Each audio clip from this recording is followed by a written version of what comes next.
Gaslighting Biden's troubles away. Biden is not fit to serve a second term and should step down. So why won't he?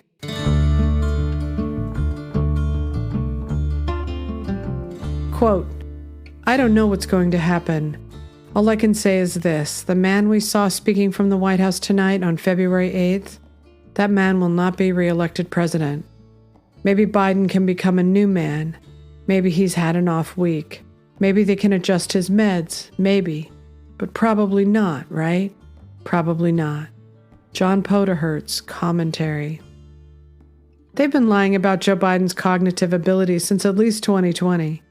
COVID allowed them to hide both Biden and Harris far from the prying eyes of the press and the public while the system won the election for them. They just needed to exist as more of an idea rather than a reality. Voters would choose them as the more moderate option, and, more importantly, take Trump out of power. But I'd stood a few feet away from Joe Biden in May of 2019. The man I saw give a speech that day and mingle in the crowd was not the man who emerged more than a year later to make minimal appearances during campaign season. He'd gotten through the primaries okay. He was old, but hanging on. Heading into the election, however, it was clear something was not quite right. Now he looked lost, with eyes that appeared vacant, and unless someone was guiding him, he wandered around in a dream state.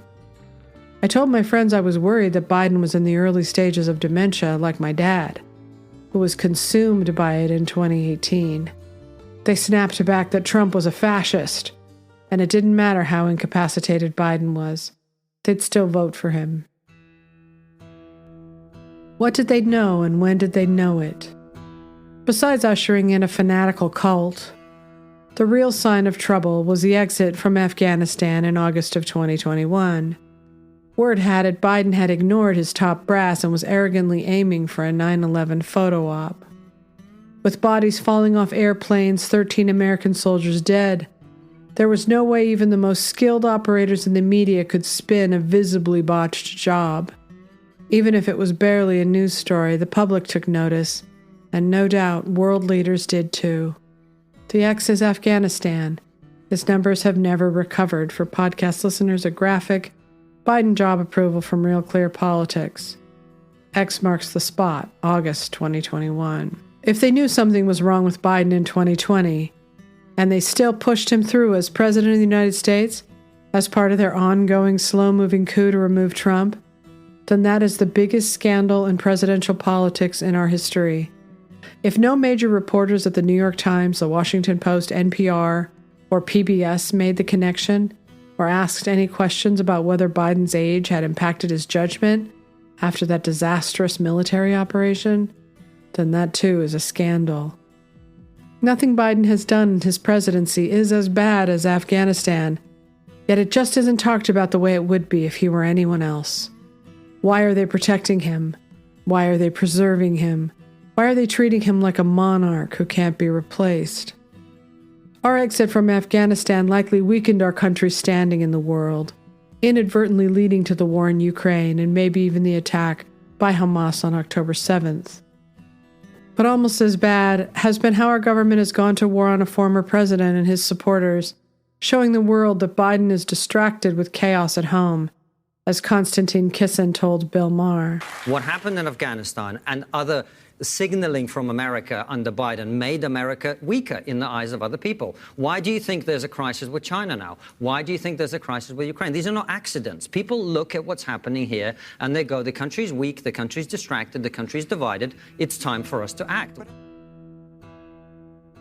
And now Biden's press conference has revealed yet more weakness. It isn't that world leaders didn't already know Biden was cognitively impaired, but a spectacle like that is hard to ignore. The Biden presser played like an ambush. He blinked and stared into the middle distance, sometimes seeming to have no idea where he was or what he was doing there.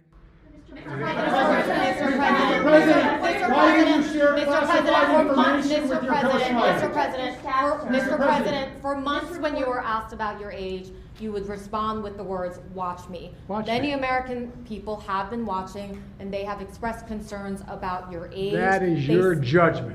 That is your judgment. That is not the judgment of the press. They express concerns about your mental acuity. They say that you are too old. Mr. President, in December, you told me that you believe there are many other Democrats who could defeat Donald Trump. So why does it have to be you now? What is your answer to that question? Because I'm the most qualified person in this country to be President of the United States and finish the job I started. The conduct of the response in Gaza, in the Gaza Strip, has been over the top. I think that, as you know, initially, the president of Mexico, Sisi, did not want to open up the gate to allow humanitarian material to get in.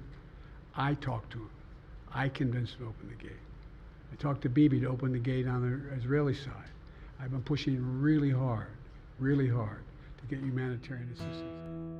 To make matters worse, it was juxtaposed against an interview by Tucker Carlson with the president of Russia, Vladimir Putin, who recited Russia's history in excruciating detail.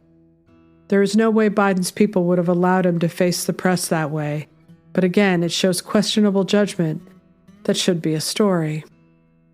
For podcast listeners, a tweet, Alice from Queens, quote, Biden's advisors weren't born yesterday. Most likely they're urging him to make fewer public appearances, take fewer press questions, make fewer unscripted remarks, and Biden is overruling them. This is arguably the most serious indication of his cognitive decline, end quote. Joe Biden hasn't been able to recall how his son Beau died, much less when.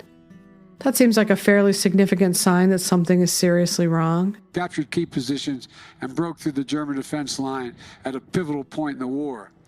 Just imagine, I mean it sincerely, I say this as a father of a man who won the Bronze Star, the Conspicuous Service Medal, and lost his life in Iraq. My son was a major, U.S. Army, lost him in Iraq. Conspicuous Service Medal, Bronze Star, like you all about country. Thank you. Here is a breakdown from the Megyn Kelly Show illustrating Biden's decline. It's worth a watch. Butted some of these sound bites together so you can hear the decline over the years in quick succession, which we think brings it home. Take a listen. The end result is they're about to knock my mother on the head with a lead pipe, shoot my sister, beat up my wife, take on my son. Jack Kennedy lowered tax rates, increased growth. Ronald Reagan. Now you're Jack Kennedy. In America, we never bow. We never bend. We endure. We move forward.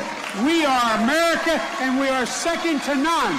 Your party wants to go socialist My medicine party is and me. socialist right healthcare. now, I am and the they're going to dominate Party. you, Joe. You know that. I am the Democratic Party right now. Much more informed on the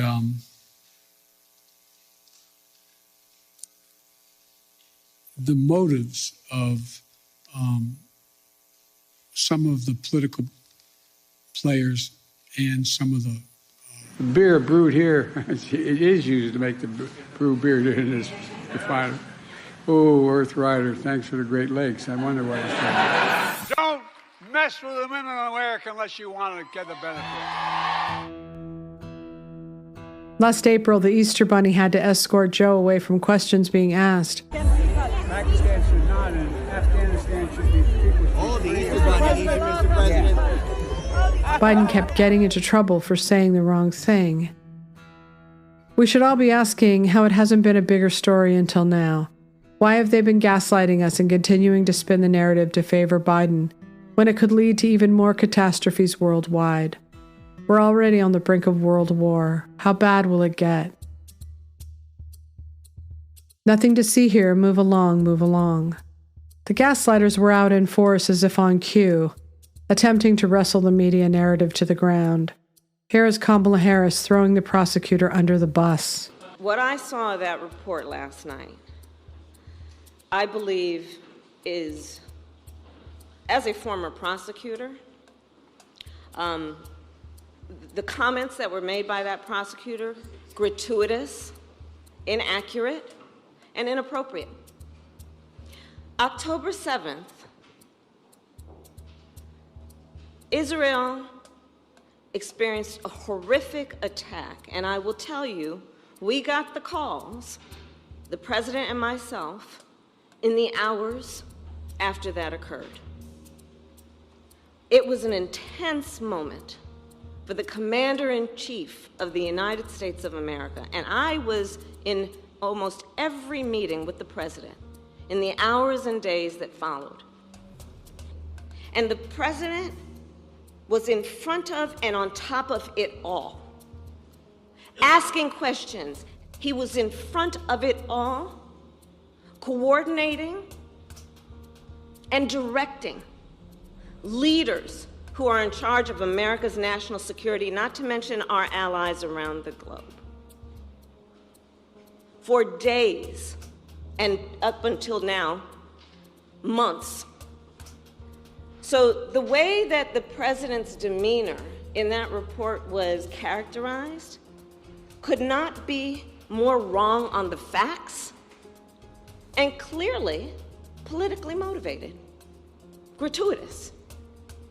And so I will say that when it comes to the role and responsibility of a prosecutor in a situation like that, we should expect that there would be a higher level of integrity than what we saw. Thank you. Here is Rachel Bittkoffer, who was once a fairly reliable voice in politics. Now she seems to have gone off the rails with TDS. Says Rachel Bittkoffer, quote, "The Nazis managed to take control of press and radio within a very short space of time. Even before the editor's law was passed, journalists had become public servants who were dependent on the goodwill of the Nazi regime if they wanted to stay out of danger. Only those who refrained from criticizing the politics of the regime, who had an Aryan certificate proving they fulfilled racial requirements, were able to continue working. Everyone else was banned from the profession. Y'all should probably take this post and start putting it into threads of journalists who don't seem to appreciate the moment we're in." And she says, "The Her report is a Trump campaign ad disguised as a legal report. Cover it that way." And she says, "Like it or not, Biden campaign is going to have to spend significant money defining Trump as demented. Plenty of video evidence to go with it. And they should start right now via a massive digital ad buy." Scott Dworkin, "If Trump is on every ballot, President Biden will still beat him because we will continue to outwork MAGA in every single way, every single day, onward." The gaslighting and spin are a good indication that they plan to keep Biden propped up and ram him through in November. But this thing is only moving in one direction. Will they risk a grumpy old man with his finger on the button? What else might he do in the throes of cognitive decline? What might world leaders do knowing our president is not only incapacitated, but is running for 4 more years and the press is going along with it? The right thing to do is to step aside and let the chips fall where they may. Biden's approval ratings follow the same track as 2 presidents from the past, LBJ, who did not seek a second term, and Jimmy Carter, who was voted out after being primaried by Ted Kennedy. He was failing so badly. For podcast listeners, 2 downwards trends in the approval numbers for Lyndon Johnson and Jimmy Carter via Gallup. Biden won't step aside because in his fever dream he needs to win to make Kamala Harris the first female president of color. Then he will have stopped Trump and made history. But if the system can win the election for Biden, who knows, it might be able to win it for Harris too. All they need is $1 billion in dark money, ballot harvesters, propaganda media, and a global pandemic. It would be funny if it weren't so tragic. I happened upon this video with Tim Dillon and Theo Vaughn, joking about the drugs it will take to get Biden on the debate stage with Trump. It is so funny, but it's also a reminder of how different things would be if we had this kind of comedy in the mainstream, or a media that still believed in getting the truth to the American public, instead of one that gaslights all of us in service of a political party. Because, by the way, you know, Biden, it's gotten to a point where it's almost a little fun now for the people around him, because it is like a weekend at Bernie's. Yeah. It is kind of fun. because he's like essentially just almost at death's door. And they're all now like, we're all in this together. Oh, he's like Death Dash. It's Death Dash. Yeah. They're in it together now. So it's kind of like, we can't get out. It's kind of fun, like late nights, just propping him up, like playing with him like a puppet and going like, we're just going to put him out on the debate stage, like giving him good drugs, injecting him. Like the injections that Biden gets before the first debate, it will be nothing you've ever heard. Like teams of people. You ever see the scene in E.T. where they put a tent around and they won't let anyone near it? Before Biden walks on that debate stage, there's going to be an E.T. like tent and just people in hazmat suits are going to go in and just start injecting him with things. And then he's just going to walk out like a regular person. And then you're going to go, oh, there's shit we have no idea about. He's going to have a dip in his cheek of children's hair. Yeah, he's going to just start boxing. Like he's going to come out. They're going to be like, he'll start like throwing hands. He'll be like, there are drugs we've never heard. Like, there's technology we've never heard of. Yeah. There are drugs we've never heard of. Oh, they're going to be pumping. They're going to be playing T.I. They're going to be doing anything. They're going to be like, have a Ouija board channeling corn pop from the fucking swimming pool. They're going to be, can you imagine like doing debate prep with him? How nervous they're going to be? They're going to be sitting there and they're going to be like, okay, and then they're gonna call like the people in like the deep state and stuff. They're gonna go, we gotta really up the dose here. We're not. I mean, like he's not responding to the regular stimuli. And we need to really get in here with some like really intense because he just left the room. We just asked him a question. He just walked out of the room. He doesn't know where he is. So like we gotta like play around with a cocktail of things to just get him to a point where he stands at the podium. Put him on the AIDS meds. They're gonna have him on everything you can be on. Dude, he is the crazy thing is, imagine the scripts they'll be practicing with him the week before. Oh my God. Probably it'll just be monologues from famous movies. Oh my God. It's going to be things Tony Soprano said. They're like, if you forget, just give this speech that Tony Soprano gave to Anthony about World War II. Just, if that's the closest you can get to this question, read this scene from The Sopranos where Tony talked about the importance of Italian Americans during World War II. It's going to be, dude, he's going to be reading monologues from the movie Hoosiers whenever Gene Hackman tried to get Jimmy Chitwood to run the picket fence. Right. It's going to be unbelievable. But then Biden could pass away. Biden has passed away. Biden, we know what they're going to try to do to him. They're going to have him Geppettoed up. They're going to have a fucking... Pfizer is going to get involved. They're going to get involved. And so you have this interesting scenario where you have one candidate who's maybe in jail and the other candidate is on like an experimental new cocktail of drugs. We don't know the side effects. We have no idea what's about to happen. They could be roller skating, it's crazy. Racism. He could levitate. Chewing on your tongue. We don't know what's going to happen. We don't know what. And they're going to, scientists, by the way, make no mistake, scientists at Pfizer right now are sitting down with members of the Biden campaign and going, here's the bad news. We don't know what happens after. We know it gives him energy. We know it makes him clear-headed. We know it gives him the ability to speak. What can his valves handle? But what PSI? What PSI can his aortas handle right now? We don't know what else happened. So, we don't have an option. We're just shooting him up with this and putting him on stage. The problem for the Democrats has always been the bubble they've created for themselves, a complete disconnect from reality, with an army of resistance fighters who will go along with any of their juicy rationalizations to explain the blatant double standard they operate by. Lest we forget Jeff Goldblum in The Big Chill. I'm not even claiming that people always think they're doing the right thing. They may know that they're doing something dishonest or insensitive or manipulative, but they almost always think there's a good reason for doing it. They almost always think that it'll turn out for the best in the end. And even if it's just that it turns out best for them, because by definition, what's best for them is what's best. Now look, in addition, you instantly come up against a question of style. My style may be too direct. Perhaps given my style, I seem more nakedly opportunistic or jerky or...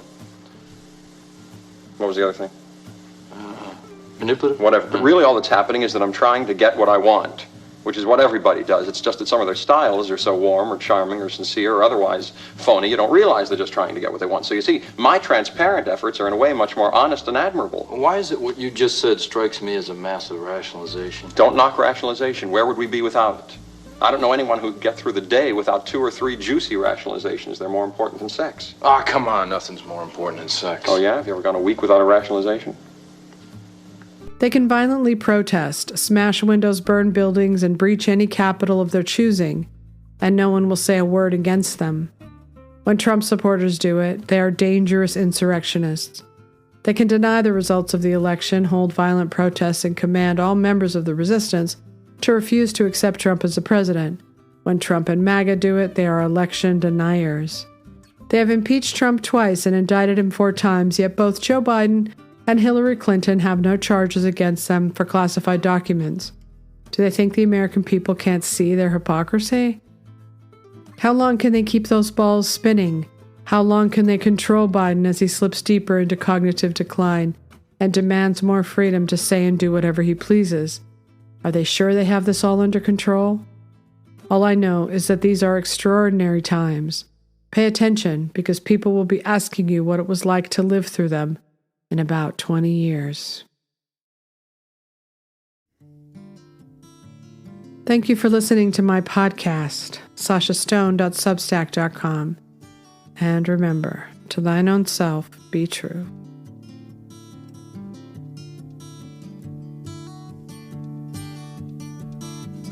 Old man, look at my life.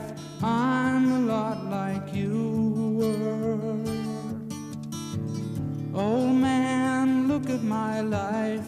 I'm a lot like you were.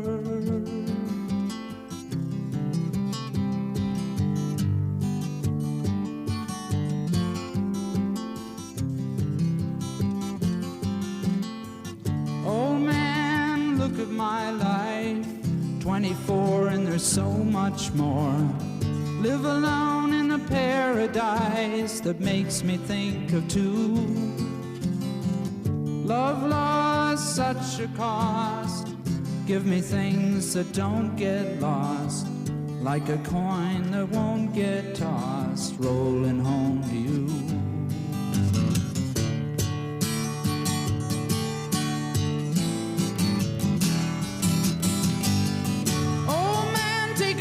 My life, I'm a lot like you. I need someone to love me the whole day through. I want to look in my eyes and you can tell that's true.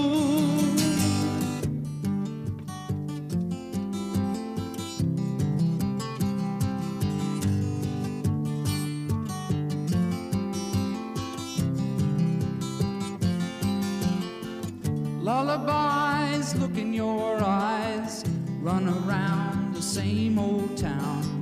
Doesn't mean that much to me, to mean that much to you.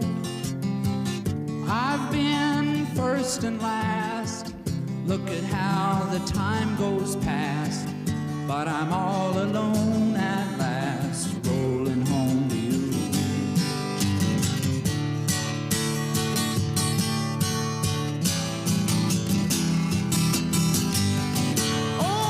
Take a look at my life, I'm a lot like you. I need someone to love me the whole day through. I want to look in my eyes and you can tell that's true.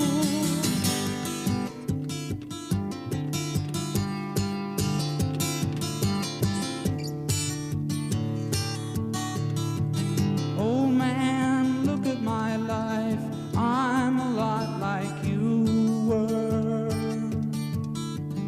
Oh man, look at my life, I'm a lot like you were.